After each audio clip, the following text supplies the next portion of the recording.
Imagine sitting in a really crowded, breathless courtroom. Right. And you're watching the person you love most in the world, like, standing trial for murder. It's a terrifying thought. It totally is. Now imagine that.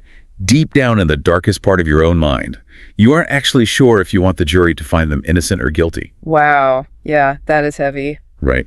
Well, that is the agonizing, suffocating psychological trap that Clare Leslie Hall sets for us in her novel, Broken Country. Welcome to our deep dive. I'm so excited to talk about this one. Me too. For anyone who has traversed the 15-year span of Hall's novel, this isn't just a simple story about who pulled a trigger. We jump from the sun-drenched, kind of deceptive innocence of a 1955 summer right into the brutal mud of the 1960s. Yeah, and then landing in that tense 1969 Old Bailey courtroom. Exactly. So today our mission is to examine the architectural blueprint of this tragedy. We want to unpack how the author masterfully interweaves themes of class divide, crushing grief, and buried secrets. Because she really builds an inevitable slow burn tragedy. She does. We're going to piece together the puzzle of who is in the dock, who is in the grave, and the 15 years of heartbreak that led them there. And for you listening, this shows exactly how unhealed traumas from your past can, completely hijack your future. It's a brilliant setup. I mean, Hall doesn't just hand us a standard whodunit. She essentially constructs a literary escape room. Oh, I love that description. Yeah, and it's built entirely out of unhealed trauma, rigid class boundaries, and the kind of grief that doesn't fade. It just, metastasizes over time. Totally. And to understand the stakes of that 1969 murder trial, we must first examine the foundation of the conflict. Right, which was laid way back in 1955. Exactly. Where the fault lines of class and naive ambition were first drawn. Beth Kennedy is this local girl. She's devouring Austen and Bronte novels, and she literally bumps into Gabriel Wolfe, the aristocratic heir to the Meadowlands estate. Yes. And he's wearing his father's oversized tweed fishing trousers, which is such a funny detail. It really is. He's playing dress up.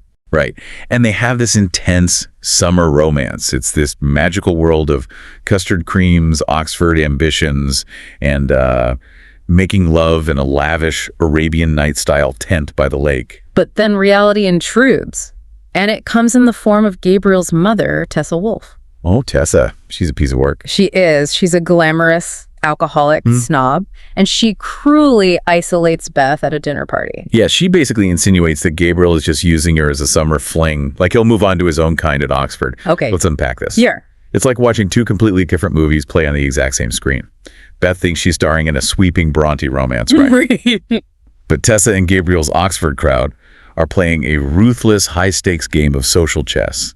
And Beth is just a pawn. That is so true. What's fascinating here is how the physical spaces highlight this impossibility. How do you mean? Well, think about the stark contrast between Beth's humble existence sharing a tin bath in a cramped cottage and the intimidating grandeur of the Meadowlands estate. Oh, yeah.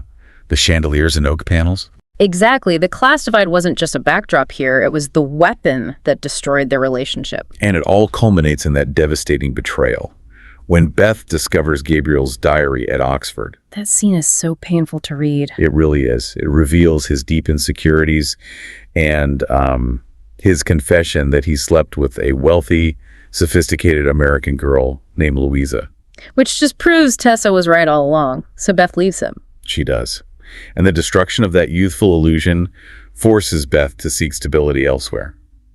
She pivots completely. Yeah, she pushes herself into a radically different, grueling life rooted in the harsh realities of farming. Marrying Frank Johnson. He's a steadfast, grounded farmer who has loved her from afar for years. But this new life eventually breaks her heart in an entirely different way. It really does. I mean, just look at the birth of their son, Bobby. It's so visceral and chaotic. Born on the kitchen floor during a massive storm. Right. The telephone poles are down, and he's delivered calmly by Frank's troubled teenage brother, Jimmy. It's an incredible scene. And Bobby grows up embracing this idyllic, gritty farm life. He becomes this absolute golden boy. He's bottle-feeding orphan lambs, riding the tractor with his strict grandfather, David. He even loved Elvis. Which just makes the horrific tragedy so much worse. 9 years old, dying in a farm accident. It's just gutted me. It completely destroys the family.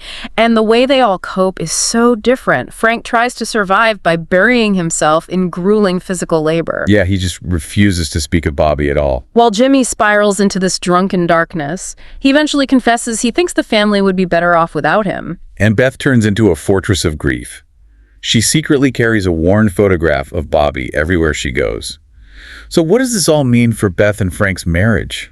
Well, it puts them in an impossible situation. Right, because if Frank is essentially trying to erase Bobby's memory just to survive the day, while Beth carries his photograph like a sacred talisman, aren't they basically living in two entirely different dimensions of grief? It certainly looks that way, but actually, it's this dynamic the author describes as a seesaw of grief. A seesaw? Yeah. Couples who lose a child often tiptoe around each other to avoid dragging the other down. They don't want to tip the seesaw. Oh, I see. So they avoid the shared pain.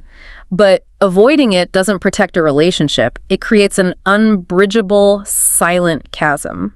And it is exactly this fragile, silent equilibrium in the Johnson household that sets up the next disaster. The catalyst of 1968. Exactly. When Gabriel unexpectedly returns, it's like a lit match thrown directly into a powder keg. He returns to Meadowlands 13 years later, divorced from Louisa, and he brings his lonely 10-year-old son, Leo. And the inciting incident that forces their worlds back together is so brutal. The dog attack. Yes, Leo's golden lurcher dog attacks the Johnsons' newborn lambs. And to save his flock, Frank shoots the dog dead, right in front of Leo, Gabriel, and Beth. It's incredibly shocking. But despite this bloody reunion, Beth is profoundly drawn to the bereft Leo. Against Frank's fierce objections, too. Right.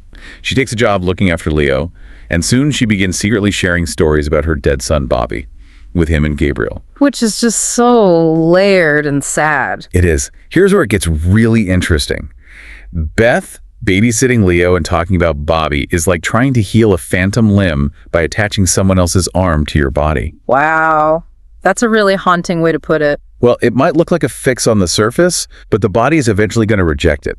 You have to ask yourself, is she actually trying to comfort Leo, or is she trying to resurrect Bobby? That is the core issue. If we connect this to the bigger picture, Gabriel and Leo represent the life Beth lost twice over. Right, her first love and her lost child. Exactly. Gabriel is the ambition and romance she lost, and Leo is a physical substitute for her child. This dangerous blurring of boundaries is what makes the impending disaster unavoidable. It pushes everything to the boiling point. Frank is deeply wounded and suspicious of Beth's emotional intimacy with Gabriel. And Jimmy is fiercely protective of his brother. Oh man, when Jimmy explodes at Gabriel in the local pub, physically threatening him and telling him to get lost, you can feel the tension snapping.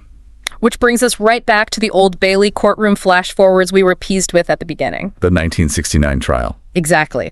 Let's look at the stark facts presented.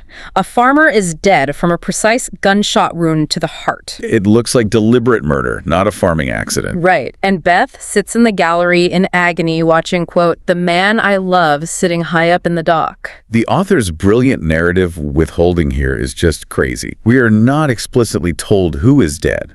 Is it Frank? Jimmy? Someone else? And we don't know who is in the dock. Gabriel or Frank? Wait, hold on. We really have to look closely at the language Beth uses here. Okay. She says she feels agony watching the man I love in the dock, but she loves Frank deeply, and she clearly still harbors massive feelings for Gabriel. It's completely ambiguous. And she admits to the reader that she and the accused have rehearsed a practice story to tell the police and the jury, lamenting how much easier it would be to just tell the truth. Who is she protecting with this practice story? It's a great point. And how is the author manipulating our loyalties as readers? This raises an important question about narrative reliability. By fracturing the timeline, Hall brilliantly forces the reader to act as the ultimate jury. Oh, totally. You're not just trying to solve a murder, you are forced to weigh the emotional crimes of class betrayal, jealousy, and parental neglect over a 15-year span. It's an incredible journey. Yeah. I mean, for you listening, think about where we started, from the idyllic, sun-drenched romance of a 1955 summer to the brutal, mud-soaked realities of farming and grief. All culminating in a devastating courtroom drama where a man's life hangs in the balance. Exactly. And why does a story like this matter to you?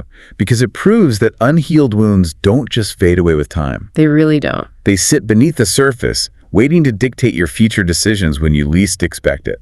I couldn't agree more. And I think there's one final thing to consider that we haven't touched on yet.